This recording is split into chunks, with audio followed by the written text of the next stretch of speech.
Bonjour à tous, je suis Romain de la société Silao. On est aujourd'hui dans l'acrobranche Passy-Acrolac situé au pied du Mont Blanc et je vais vous présenter nos sacs utiles qui sont des sacs d'évacuation, de construction, d'entretien à destination des opérateurs et exploitants de parcours aventure.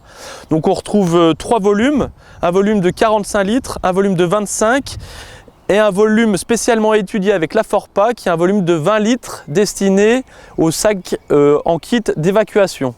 Le sac utile 45 litres, sa particularité au niveau du système de portage, c'est qu'il a des bretelles renforcées pour les portages lourds, ainsi qu'un dos en mousse qui va permettre d'apporter un certain maintien et une qualité de confort.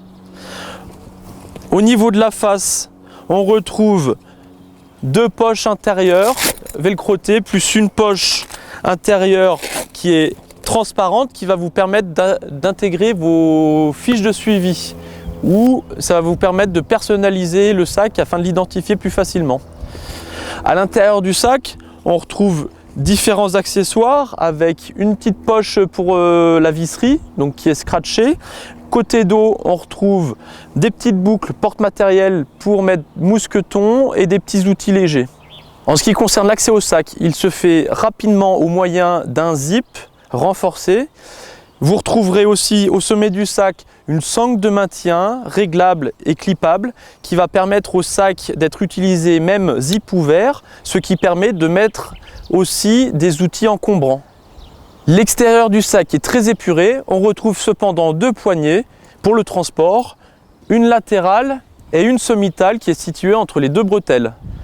Dans la gamme utile de Silao, on retrouve 2 petits volumes, un sac de 25 litres et un sac de 20 litres. Le sac de 20 litres a été spécialement conçu et développé en collaboration avec la Forpa. Leur caractéristique, c'est qu'ils tiennent debout, posés au sol. Ils sont en forme de hotte, donc plutôt étroits en fond de sac et très évasés au sommet du sac pour faciliter l'accès aux différents équipements qui pourront se trouver à l'intérieur. On dispose quand même d'une poche scratchée côté face et des petits porte-matériel côté dos.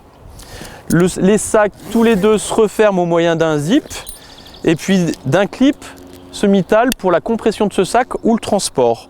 On retrouve aussi une poignée en sangle sur ces 2 modèles, ainsi que des boucles clippées pour passer des mousquetons pour pouvoir les suspendre.